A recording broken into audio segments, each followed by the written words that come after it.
രുടെ ഭരണാധികാരത്തിൽ തന്നെയാണെങ്കിൽ തന്നെ അലൈസ ഗദൻ മസീറുക ജൗഫ ഖബരി, നാളെ നിങ്ങൾക്ക് പോകാനുള്ളത് ഖബറിന്റെ ഉള്ളിലല്ലേ? അവിടെ നിങ്ങൾ ഒറ്റക്കല്ലേ? വയഹ്സു തുർബഹാദ സുമ്മഹാദാ, നിങ്ങളെ അതിരറ്റി ബഹുമാനിച്ചവരും സ്നേഹിച്ചവരുമൊക്കെ ഖബറിന്റെ സമീപത്ത് വന്നിട്ട് നിങ്ങളുടെ കൂടെ അവരിൽ ഖബറിൽ കിടക്കുകയില്ലല്ലോ. അവരൊരാൾ വന്നിട്ട് അതാ 2 കൈകൊണ്ടും മണ്ണ് വാരി ഖബറിന്റെ മേലെയിട്ടു, പിന്നെ മറ്റേയാൾ വിട്ടു ഓരോരും മണ്ണ് വിട്ടങ്ങ് പോകേ, ഓരോരുത്തരും മണ്ണിട്ട് തിരിച്ചു പോകലല്ലേ എന്ന് ബഹ്ലൂലുൽ മജ്നൂൻ റളിയല്ലാഹു അൻഹു പറഞ്ഞതുപോലെ, ഓ സഹോദരന്മാരെ, ഖബറിന്റെ ഉള്ളിൽ ഒരു മനുഷ്യനും അവനവൻ തന്നെയല്ലാതെ ആരും കൂട്ടിനില്ലല്ലോ. അവിടെ നിങ്ങളെ ഖബറിൽ ഒറ്റയ്ക്ക് നിങ്ങളിങ്ങനെ കിടക്കുമ്പോ നിങ്ങൾക്ക് വളരെ സന്തോഷത്തിനൊരു കാര്യം ഞാൻ പറഞ്ഞു തരട്ടെയോ? അതെന്താണ്? നിങ്ങൾ അതാ എല്ലാ ജനങ്ങളും അവരുടെ വിശ്രമത്തിൽ ഉറങ്ങിക്കിടക്കുമ്പോൾ നിങ്ങൾ ഒറ്റയ്ക്ക് എഴുന്നേറ്റ്, നിങ്ങൾ ഒറ്റയ്ക്ക് തന്നെ ഒളുവെടുത്ത്, നിങ്ങൾ ഒറ്റയ്ക്ക് തന്നെ നിന്നിട്ട് നിങ്ങളുടെയും റബ്ബിന്റെയും ഇടയിൽ മനസ്സുകൊണ്ട് റബ്ബിലേക്ക് തിരിഞ്ഞ് നിങ്ങളതാ ഒരു 2 റക്അത്തെങ്കിലും തഹജ്ജുദ് നിസ്കരിക്കുകയും ആ ഉറക്കിനിടയ്ക്ക് എഴുന്നേറ്റ് നിങ്ങളൊരു 2 റക്അത്ത് നിസ്കരിച്ചാൽ മറ്റുള്ളവരെല്ലാം ഉറക്കിലും വിശ്രമത്തിലും നിൽക്കുമ്പോ നിങ്ങളെ മനസ്സ് പ്രകാശിപ്പിച്ചുകൊണ്ട് ഏകനായ റബ്ബിലേക്ക് മനസ്സ് തിരിച്ച് റബ്ബിനോട് സംഭാഷണം നടത്തിയ നിങ്ങൾ ഒറ്റയ്ക്ക് ഖബറിൽ കിടക്കുമ്പോൾ ആ ഏകനായ റബ്ബ് നിങ്ങളെ ഖബറിൽ വെളിച്ചം തരുന്നു, നിങ്ങളെ ഖബറിൽ സന്തോഷം തരുന്നു. അതുകൊണ്ട് തന്നെ യാത്രക്കൊരുങ്ങുന്ന മനുഷ്യ, ഏറ്റവും വലുതാണ് രാത്രിയുടെ ഇരുട്ടിൽ എഴുന്നേറ്റ് 2 റക്അത്ത് നിസ്കരിക്കുന്നത്. അല്ലാഹുവേ, ആ ഒരു സൽക്കർമ്മത്തിന് തൗഫീഖ് തരണേ റഹ്മാനേ. അതൊരു മനുഷ്യൻ പതിവാക്കിയാൽ അവൻ വലിയ ഭാഗ്യവാൻ തന്നെ. സുബഹിക്ക് എഴുന്നേൽക്കുന്ന മുസ്ലിമീങ്ങളെ, സുബഹി നിസ്കാരത്തിന് എഴുന്നേൽക്കാത്തവരെന്റെ ഈ സദസ്സിലുണ്ടാകുമെന്ന് ഞാൻ ആരെക്കുറിച്ചും തെറ്റിദ്ധരിക്കുന്നില്ല. സുബഹിക്ക് എഴുന്നേൽക്കാത്ത വല്ല ചെറുപ്പക്കാരുമുണ്ടെങ്കിൽ അവരോട് ഞാൻ വേദനയോടെ പറയുന്നു, വല്ല സഹോദരിമാരുമുണ്ടെങ്കിൽ വളരെ വിഷമത്തോടെ പറയുന്നു, ഒരിക്കലും ഒരു മുസ്ലിമായ മനുഷ്യൻ അല്ലാഹുവിന്റെ മുമ്പിൽ ഫർളായ നിസ്കാരം ഖളാഅക്കുന്നൊരു ചുറ്റുപാട് ഒരു വിധത്തിലും ഉണ്ടാകരുത് കേട്ടോ. സുബ്ഹാനല്ലാഹ്, അല്ലാഹുവിന്റെ ജീവികളിൽ ഐനുൻ നജസായ ജീവിയാണ് നായ. പക്ഷേ ആ നായയെ സംബന്ധിച്ച് നമുക്കറിയാം, അതിന്റെ മുതലാളി ചെറിയ ഭക്ഷണം നൽകുന്നതിന്റെ പേരിൽ ആ നായയെ കയ്യിന്റെ വിരലുകൊണ്ട് ചൊട്ടി വിളിച്ചാൽ എത്ര ക്ഷീണത്തോടെ കിടക്കുന്ന നായയും ഓടിവരും. ആ നായ വന്നിട്ട് അതാ മുതലാളിയുടെ മുന്നിൽ വെച്ച് വാലാട്ടും. അതതിന്റെ നന്ദിയാണ്. അതേ സമയത്ത് സഹോദരന്മാരെ, അല്ലാഹു തന്ന വെള്ളം കുടിച്ച്, അവൻ തന്ന ഭക്ഷണം കഴിച്ച്, അവൻ തന്ന ഓക്സിജൻ ശ്വസിച്ച്, സുബ്ഹാനല്ലാഹ്, അവന്റെ കൊടുതിയൊക്കെ അത്ഭുതകരമാണ്. അവന്റെ കൊടുതി വളരെ അത്ഭുതകരമാണ്. ആവശ്യത്തിനനുസരിച്ച് ഓരോന്നും നൽകിയവനാണവൻ. ആവശ്യത്തിനനുസരിച്ച് ഓരോന്നും നൽകുന്നവനാണവൻ. അവൻ തന്ന സർവ്വ അനുഗ്രഹങ്ങളും അനുഭവിച്ച് അവൻ തന്ന സ്ഥലത്ത്, അവൻ തന്ന കിടക്കയിൽ, അവൻ തന്ന പായയിൽ, അവൻ തന്ന കട്ടിലിൽ സുഖസുന്ദരമായി കിടന്നുറങ്ങുമ്പോ, ഓ സഹോദരാ, മെഡിക്കൽ കോളേജിന്റെ മേൽപോട്ട് നോക്കി വേദന സഹിക്കാത്തതുകൊണ്ട് ഉറക്കം വരാതെ നേരം വെളുക്കാത്തതെന്തെന്ന് ചിന്തിക്കുന്ന ധാരാളം രോഗികളുണ്ട് കേട്ടോ. ആ രോഗികളെ സമീപത്ത് നിന്നിട്ട് ബാപ്പയുടെ നിലവിളി കേട്ട് പൊട്ടിക്കരയുന്ന മക്കളുണ്ട് കേട്ടോ. ഭർത്താവിന്റെ രോദനം കേട്ട് വിഷമിക്കുന്ന ഭാര്യമാരുണ്ട് കേട്ടോ. അങ്ങാടിയിലൂടെ പാതിരാ സമയത്ത് അലഞ്ഞു തിരിഞ്ഞ് നടക്കുന്ന മാനസിക രോഗികളുണ്ട് കേട്ടോ. സുബ്ഹാനല്ലാഹ്, വിഷമങ്ങൾ പലതും കടിച്ചമർത്തുന്ന ധാരാളം ജനങ്ങൾ ലോകത്തുണ്ട്. ഓ സഹോദരന്മാരെ, ഫലസ്തീനിലും അഫ്ഗാനിസ്ഥാനിലുമൊക്കെ ഞങ്ങൾ ഏതൊറക്കമുറങ്ങുന്ന സമയത്താണ് നിങ്ങളെ തലയിൽ കൊണ്ടുവന്ന് ബോംബ് വർഷിപ്പിക്കുന്നതെന്ന് മനസ്സിലാകാതെ ഞെട്ടിപ്പടയുന്ന ധാരാളം സഹോദരിമാരുണ്ട്, സഹോദരന്മാരുണ്ട്. മനസ്സമാധാനത്തോടെ നന്നായി കിടന്നുറങ്ങാൻ നല്ല ഭക്ഷണം തന്ന രാജാവില്ലേ, ആ രാജാവ് തന്നെയല്ലേ അത് ദഹിപ്പിക്കുന്നവൻ. അത് ദഹിക്കാതെ വയറ്റിലങ്ങ് കുടുങ്ങിയാൽ വയറുവേദനയായി നീ പൊളഞ്ഞില്ലേ? ആ ഭക്ഷണം അവൻ തന്നെയല്ലേ അരക്കാൻ സൗകര്യം ചെയ്തവൻ. ആ അരവല്ലേ നിന്റെ തൊള്ള കൊണ്ട് നീയും ഞാനും നടത്തുന്നത്. ആ അരവ് നടക്കാനുള്ള സൗകര്യത്തിനല്ലേ അല്ലാഹു തആല അതാ തൊള്ളയിൽ ഉമിനീര് തന്നത്. അതാ ഒരു അമ്മിക്കുട്ടിയും അമ്മിയും വെച്ച് അരക്കുന്ന സമയത്ത് അതിൽ സ്ത്രീകൾ വെള്ളം കുടയുന്നത് നമ്മൾ കാണാറുണ്ട്. കാരണം വെള്ളം ഇങ്ങനെ കിട്ടിയാലേ അരവ് നന്നാകൂ. നമ്മുടെ സ്വന്തം ഭക്ഷണങ്ങൾ തൊള്ളയിലിട്ടരക്കുമ്പോ അത് അരഞ്ഞു കിട്ടാൻ വേണ്ടി ആവശ്യമായ വെള്ളം തൊള്ളയിൽ തന്നെ ഉമിനീരായി സംവിധാനിച്ച റബ്ബില്ലേ,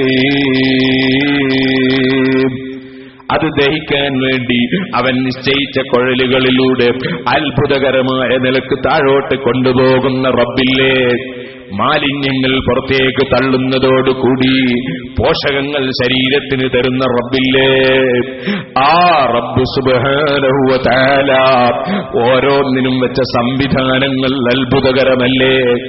ആ തൊള്ളയിൽ തന്നെയുള്ള താടിയെല്ല്, മേലെയുള്ള താടിയെല്ല് ഇളകാത്തതും താഴെയുള്ള താടിയെല്ല് ഇളകുന്നതുമായി അവൻ സംവിധാനിച്ചത് അതേ അരവ് നടക്കാൻ വേണ്ടിയല്ലേ. കാരണം അമ്മിയും കുട്ടിയും ഒരേ സമയത്ത് ചലിച്ചാൽ അരവ് നടക്കൂല. അതുകൊണ്ട് തന്നെ താഴെ പല്ല് നീങ്ങുന്ന സമയത്ത് മേലെ പല്ല് നീങ്ങരുത്. അതിനുവേണ്ടിയല്ലേ മേലെ അതാ മേലെ താടിയെല്ല് നീങ്ങാത്തതും താഴെ താടിയെല്ല് അങ്ങോട്ടും ഇങ്ങോട്ടും നീങ്ങുന്നതുമായി അവൻ സൃഷ്ടിച്ച് സംവിധാനിച്ചു തന്നത്. ഇങ്ങനെയെല്ലാം തന്ന് നമ്മെ പോറ്റി വളർത്തുന്ന രാജാവ് ഏത് മനുഷ്യരിൽ നിന്ന് നമുക്കെന്ത് കിട്ടിയോ, ഏത് വ്യക്തികളിൽ നിന്ന് എന്ത് കിട്ടിയോ, ഏത് സസ്യങ്ങളിൽ നിന്ന് കിട്ടിയോ, ഏത് മരുന്നിൽ നിന്ന് കിട്ടിയോ, എവിടുന്ന് ആരിൽ നിന്ന് എപ്പോൾ എത്ര എങ്ങനെ കിട്ടിയാലും അതെല്ലാം തരുന്നവൻ അല്ലാഹു തന്നെ. അവനല്ലാതെ കൊടുക്കുന്നവനില്ല, അവനല്ലാതെ തടയുന്നവനില്ല. അവന്റെ കൊടുതിക്ക് അവൻ വെച്ച കാരണങ്ങൾ പലതാണ്. ഞാനിവിടെ 60 ദിവസമോ 600 ദിവസമോ അല്ല, ഞാൻ മരിക്കുന്നത് വരെ എത്ര ദിവസമാണോ റബ്ബ് കണക്കാക്കിയത് ആ സമയങ്ങൾ മുഴുവനും പ്രസംഗിച്ചതുകൊണ്ട് ഒരു മനുഷ്യനും ഹിദായത്തിന്റെ വെളിച്ചം കൊടുക്കാൻ എന്നെ കൊണ്ട് സാധ്യമല്ല. എനിക്ക് തന്നെയും ഹിദായത്തിന്റെ വെളിച്ചം തരാൻ എനിക്ക് സാധ്യമല്ല. അത് കൊടുക്കുന്നവൻ റബ്ബാണ്. പ്രസംഗങ്ങളും ക്ലാസുകളുമൊക്കെ അതിനൊരു കാരണമായി അല്ലാഹു തആല സാധിപ്പിച്ചു തന്നാൽ അൽഹംദുലില്ലാഹ്, അതിനും സ്തുതി അല്ലാഹുവിനാണ്. കാരണം അതവന്റെ വകയിലാണ്. ആകയാൽ സഹോദരന്മാരെ, ഇവിടെ എന്ത് മനുഷ്യന് കിട്ടുന്നുണ്ടോ, മാബിക്കും മിൻ നിഅമത്തിൻ ഫമിനല്ലാഹ്, അത് മുഴുവനും അല്ലാഹുവിങ്കൽ നിന്നാണ്. അവൻ നിശ്ചയിച്ച കാരണങ്ങളാണ് സൃഷ്ടികൾ. അവൻ നിശ്ചയിച്ച കാരണങ്ങളാണ് സൃഷ്ടികൾ. മരുന്ന് കാരണമാണ്, ഭക്ഷണം കാരണമാണ്, വെള്ളം കാരണമാണ്, തീ കാരണമാണ്. അതേ സഹോദരന്മാര്, അതുപോലെ വായു കാരണമാണ്, ഡോക്ടർമാര് കാരണമാണ്, എഞ്ചിനീയർമാര് കാരണമാണ്, വക്കീലന്മാരും കോടതിയുമൊക്കെ കാരണങ്ങളാണ്, പണ്ഡിതന്മാരും ഔലിയാക്കളും അമ്പിയാക്കളും മലക്കുകളും ജിന്നുകളും, അങ്ങനെ അല്ലാഹു തആല പലതിനും പല കാരണക്കാരെ വെച്ചിട്ടുണ്ട്. എല്ലാം കൊടുക്കുന്നവൻ അല്ലാഹു തന്നെ.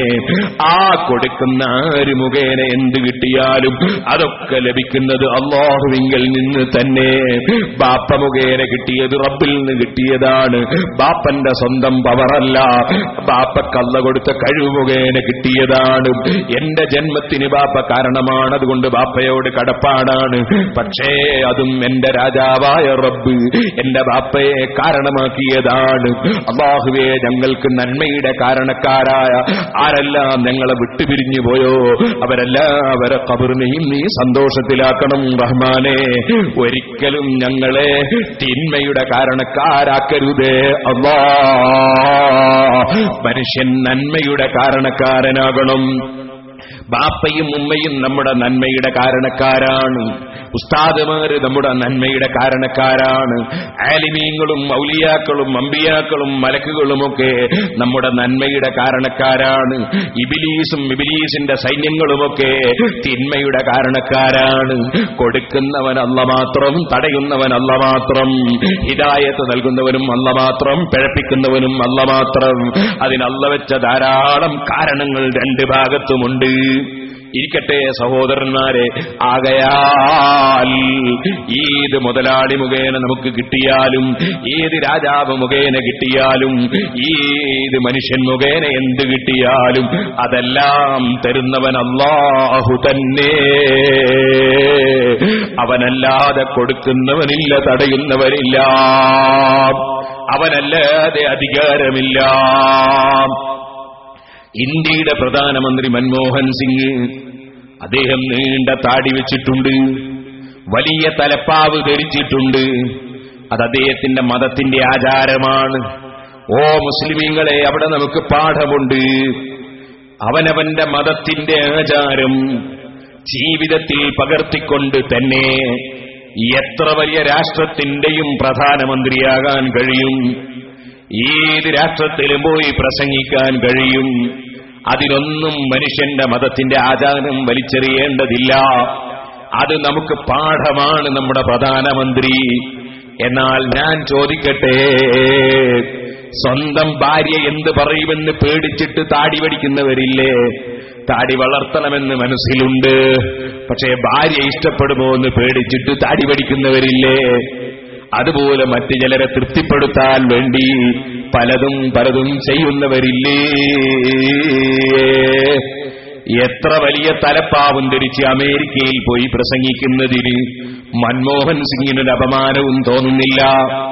അദ്ദേഹത്തിന്റെ നീണ്ട താടിയുള്ളത് കൊണ്ടൊരു പാർലമെന്റിലും അദ്ദേഹം അതിനുവേണ്ടി കുലുങ്ങേണ്ടി വരുന്നില്ല. ഞാൻ പറഞ്ഞു വരുന്നത്, നിങ്ങൾ ഓർക്കണം, അവിടെ നമുക്ക് പാഠമുണ്ട്. നമ്മൾക്ക് എന്തുകൊണ്ട് നമ്മുടെ ദീൻ, നമ്മുടെ മതം ആചരിച്ചുകൂടാ? ഞാൻ രാവിലെ സമയത്ത് അതാ സുബഹിന് മുമ്പ് ചിലപ്പോൾ ഇതിലെ പോകാറുണ്ട്. അങ്ങനെ പോകുന്ന സമയത്ത് നമ്മുടെ സഹോദര മതങ്ങളിൽ നമ്മുടെ ഇതര മത സഹോദരന്മാരായ പലരും 4 മണി സമയത്ത് മരങ്കോച്ചുന്ന തണുപ്പിൽ പച്ചവെള്ളത്തിൽ പോയി കുളിച്ച് അവരതാ അവരുടെ ഭജനമഠത്തിലേക്ക് ഭജനം ചൊല്ലാൻ വേണ്ടി അവരതാ ഒരുമിച്ച് പോകുന്നത് കാണാറുണ്ട്. അവരവരുടെ ഭജനം ചൊല്ലുന്നത് കാണാറുണ്ട്. ഞാൻ എന്റെ മുസ്ലിം ചെറുപ്പക്കാരനോട് ചോദിക്കട്ടെ, അവരവരുടെ മതത്തിന്റെ ആചാരം നിർവഹിക്കുകയാണ്. നമ്മളോട് പടച്ചവന്റെ നിർദ്ദേശം, ലാ തസുബ്ബുല്ലദീന യദ്ഊന മിൻ ദൂനില്ലാഹി ഫയസുബ്ബുല്ലാഹ അദുവൻ ബിഗൈരി ഇൽം.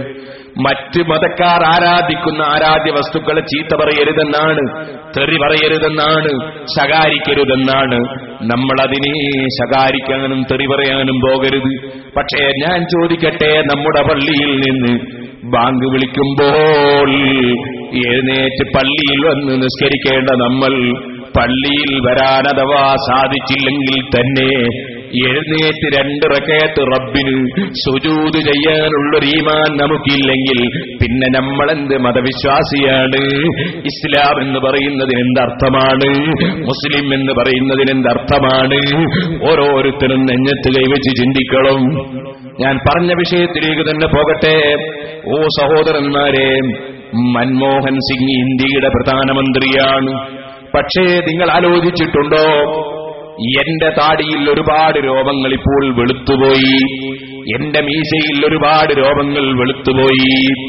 ഞാൻ ഈ രാജ്യത്ത് അതാ ജനിച്ച് ജീവിച്ച് വളരുന്ന സമയത്ത് മുമ്പ് ഇവിടെ വെച്ച് തന്നെ പ്രസംഗിക്കുമ്പോൾ ഇങ്ങനത്തെ വെളുത്ത രോമങ്ങളില്ല. പക്ഷേ ഞാൻ ഇവിടെ ഒരു പഞ്ചായത്തിലെയും വാർഡ് മെമ്പർ പോലുമല്ല, എനിക്കിവിടെ ഒരു അധികാരവുമില്ല.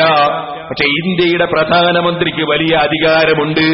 പക്ഷേ നിങ്ങൾ നോക്കൂ, സ്വന്തം ശരീരത്തിൽ അധികാരമില്ല.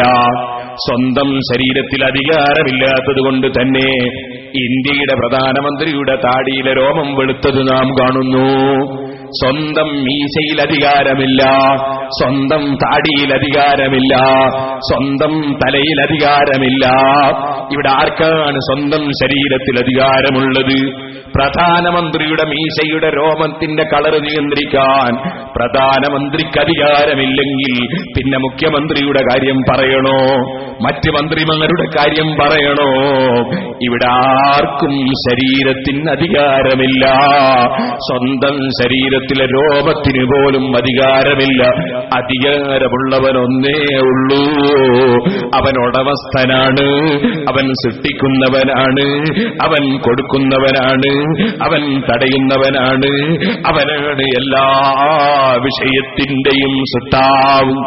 ആ സൃഷ്ടാവമേ റബ്ബ് തന്നതല്ലാതെ ഒരു മനുഷ്യനും ഒന്നുമില്ല. അവന്റെ കൊടുതി സൃഷ്ടികളുടെ കൊടുതി പോലെയല്ല.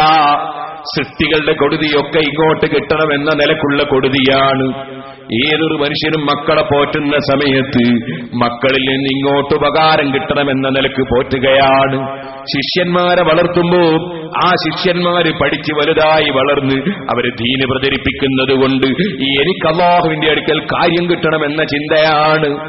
ഏത് മനുഷ്യൻ ആർക്കുപകാരം ചെയ്യുമ്പോഴും ഒന്നുകിൽ ദുനിയാവിലോ അല്ലെങ്കിൽ ആഖിറത്തിലോ ഫലം കിട്ടണമെന്ന ചിന്തയാണ്, സ്വയം ഫലം കിട്ടണമെന്ന ചിന്തയാണ്. നമ്മുടെ രാജാവ് റബ്ബിന്റെ കൊടുതി അങ്ങനെയല്ലല്ലോ സഹോദരന്മാരെ. അല്ലാഹുവിന് നമ്മളിൽ നിന്നൊന്നും അങ്ങോട്ട് കിട്ടേണ്ടതില്ല, അവനാവശ്യമില്ല. നമ്മുടെ ഒരു ഉപകാരവും റബ്ബിനാവശ്യമില്ല, നമ്മളിലേക്ക് റബ്ബിനാവശ്യമില്ല, എന്റെയും നിങ്ങളുടെയും ഒന്നും റബ്ബിനാവശ്യമില്ല. നമ്മളെയൊക്കെ പടക്കുന്നതിന്റെ എന്നല്ല, ലോകത്ത് ആകാശങ്ങളും ഭൂമികളുമൊക്കെ പടക്കുന്നതിന് മുമ്പ് അള്ളയുണ്ട്. അന്നും നമ്മളെ ആവശ്യം അല്ലാഹുവിനില്ല, ഇന്നും അല്ലാഹുവിന് നമ്മളെ ആവശ്യമില്ല. അല്ലാഹു തആല ഗനിയ്യുൻ അനിൽ ആലമീൻ, സർവ്വ സൃഷ്ടികളിൽ നിന്നും ഐശ്വര്യമുള്ളവനാണ്. അല്ലാഹു അഹദ്, അല്ലാഹു സ്വമദ്, അല്ലാഹു ഏകനാണ്. അല്ലാഹു ഒന്നിലേക്കും ആശ്രയമില്ലാത്തവനാണ്, അവനിലേക്ക് എല്ലാവരും ആശ്രയിക്കുന്നവരാണ്. ആ നിലക്ക് അല്ലാഹു ജല്ല ജലാലുഹു ഈ പാവപ്പെട്ട എനിക്ക് കണ്ണ് തന്നെങ്കിൽ അതിന് പടച്ചവൻ അങ്ങോട്ടൊരു ഗുണം കിട്ടാനല്ല, എനിക്ക് കാതു തന്നെങ്കിൽ അവൻ അങ്ങോട്ട് ഗുണം കിട്ടാനല്ല, അവൻ എനിക്ക് നാവ് തന്നെങ്കിൽ അവൻ അങ്ങോട്ട് ഗുണം കിട്ടാനല്ല, അവൻ കൈ തന്നെങ്കിൽ അവൻ എന്തെങ്കിലും ഉപകാരം കിട്ടാനല്ല. എന്റെ ഒരു ഉപകാരവും റബ്ബിന് ആവശ്യമില്ല. പിന്നെ എനിക്ക് തന്നതെല്ലാം അവന്റെ ഔദാര്യമാണ്, തന്നതെല്ലാം അവന്റെ ധർമ്മമാണ്, തന്നതെല്ലാം അവന്റെ ദാനമാണ്. ഇങ്ങനെ എല്ലാം ദാനം ചെയ്ത രാജാവ് ആ രാജാവിനോട് ആവശ്യപ്പെടുന്നു, സുബ്ഹിന്റെ സമയത്ത് നീ എഴുന്നേറ്റ് നീ എന്റെ മുമ്പിൽ ഒന്ന് സുജൂദ് ചെയ്യണേ, എന്റെ മുമ്പിൽ ഒന്ന് കുനിഞ്ഞു നിൽക്കണേ, എന്നോടൊന്ന് സംഭാഷണം നടത്തണേ. ഇത് പറയുമ്പോൾ ഞാൻ ആ സമയത്ത് അതിന് മുതിരുന്നില്ലെങ്കിൽ എന്നെപ്പോലെ നന്ദി കെട്ടവനുണ്ടോ? എന്നെപ്പോലെ റബ്ബുമായി അകന്നവനുണ്ടോ? ഞാൻ എന്നെപ്പോലെ റബ്ബിനെ ധിക്കരിച്ചവനുണ്ടോ? അതുകൊണ്ട് തന്നെ ചെറുപ്പക്കാരേ, 5 നേരത്തെ നിസ്കാരം ഞാൻ നിങ്ങളോട് പറഞ്ഞില്ലേ, ഒരൽപ്പം ഒരു പിടി ഭക്ഷണം കൊടുക്കുന്നതിന്റെ പേരിൽ മുതലാളി ഏത് സമയത്ത് വിളിച്ചാലും അതാ ഓടി വരുന്ന നായ, മുതലാളി ഉറങ്ങുന്ന സമയത്ത് ഉറക്കം വിളിച്ച് കാത്തു നിൽക്കുന്ന നായ, ഒരു മനുഷ്യൻ അതിലൂടെ പോകുമ്പോൾ കുറച്ച് ശബ്ദമുണ്ടാക്കുന്ന നായ, വല്ല കള്ളനും വന്നാൽ പിടികൂടാൻ വരുന്ന നായ, ഒരു ചെറിയ ഭക്ഷണം മുതലാളി കൊടുത്തപ്പോൾ അക്കൊടുത്തതിന്റെ നന്ദിയാണ് കാണിക്കുന്നതെങ്കിൽ ഓരോ സെക്കൻഡിലും ആയിരക്കണക്കിന് അനുഗ്രഹങ്ങൾ, ഓരോ സെക്കൻഡിലും നമ്മൾ ശ്വാസം കഴിക്കുന്നു, അതൊന്ന് മുട്ടി നോക്കണ്ടേ അതിന്റെ ഗൗരവം അറിയാൻ. ഓരോ സെക്കൻഡിലും നമ്മുടെ ഹാർട്ട് വർക്ക് ചെയ്യുന്നു, അതൊന്ന് നിലച്ചു നോക്കണ്ടേ അതിന്റെ ഗൗരവം അറിയാൻ. ഓരോ സെക്കൻഡിലും നമ്മുടെ ബുദ്ധി നേരെ നിൽക്കുന്നു, അതൊന്ന് തെറ്റി നോക്കണ്ടേ അതിന്റെ ഗൗരവം അറിയാൻ. ഓരോ സെക്കൻഡിലും നമ്മുടെ ദഹനം നടക്കുന്നു, അതൊന്ന് നിന്ന് നോക്കണ്ടേ അതിന്റെ കഥ അറിയാൻ. ഇങ്ങനെ ഓരോ സെക്കൻഡിലും ആയിരക്കണക്കിന് അനുഗ്രഹം നൽകുന്ന രാജാവ് 5 നേരം ഒരു 5 മിനിറ്റ് സമയം എന്റെ മുമ്പിൽ നിന്റെ ശരീരം ഹാജരാക്കി നീ എന്നോട് സംഭാഷണം നടത്തണേ എന്ന് പറഞ്ഞിട്ട് അതിനൊരു മനുഷ്യൻ തയ്യാറല്ലെങ്കിൽ അവരെ പോലെ നന്ദി കെട്ടവരുണ്ടോ? അവരെ പോലെ ചിന്തയില്ലാത്തവരുണ്ടോ? അവരെ പോലെ മോശക്കാരനുണ്ടോ? കൃത്യമായി 5 വക്ത് നിസ്കരിക്കണം. ആ നിസ്കാരത്തെ സംബന്ധിച്ചല്ല അബൂദർ അൽ ഗിഫാരി റളിയല്ലാഹു അൻഹു പാരത്രിക ലോകത്തേക്ക് ഒരുങ്ങാൻ വേണ്ടി പറയുന്നത്.